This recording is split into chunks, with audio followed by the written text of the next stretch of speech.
Thanks very much, Dee. This is Queen's Park, and you can see the last of the protesters who were there all night leaving Queen's Park at this point. They were protesting, of course, and demonstrating against Bill 31, which is being debated inside the legislature. But they have actually taken a break inside the legislature as well. We'll resume at 10:30 for question and answer coming up.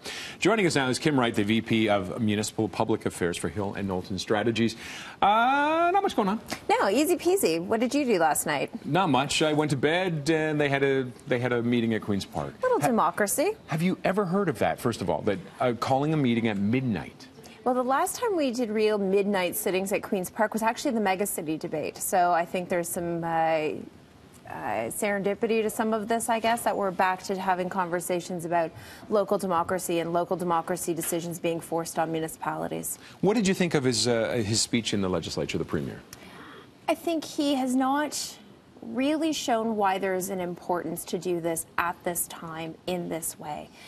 There's questions now whether or not that $25 million savings is actually 25, maybe it's 15, maybe if you ask City how it's actually even less than that, and then all of it being eaten up by court costs. So what is this really about? Is this about efficiency in government? Well, let's have a conversation about what government should do, what governance models should look like, and how can we get on with an intergovernmental program that actually builds affordable housing and transit. And it's been an interesting time because everybody outside of Toronto, it's perceived that they love watching Toronto get put on. But over the weekend, the Premier said he would consider looking at other municipalities as well. And that must have made everybody pause. Well, it did. And in fact, when he was at the Association of Municipalities conference in late August, he said he had no plans to do this to other municipalities at this time.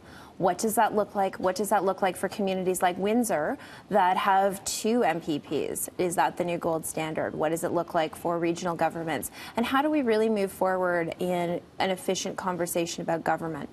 Is this working for the Premier, or is there the risk of this backfiring?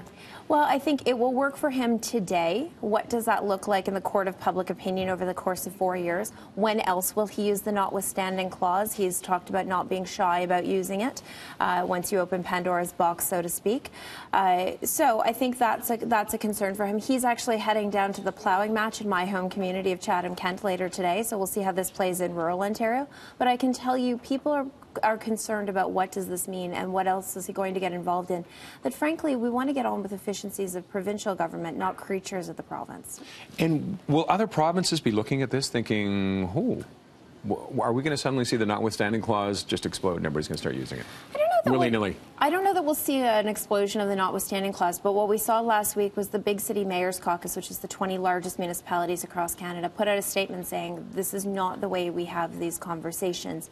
And the role of municipalities has really evolved and grown over the last 10, 15 years, where they've taken on more and more responsibilities. Whether they should or not, that's an irrelevant point. They have taken on the mantra of where national governments fail, cities must lead, and they are moving the legislative agenda forward, and frankly also the economic agenda with their GDP rates.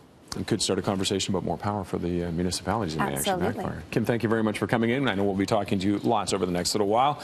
And just a little update here. The protesters, we thought they were leaving. They've actually relocated to the east side of Queen's Park. They want to continue on with this. Let's head upstairs now to Mel with the latest on what is happening at Queen's Park and elsewhere.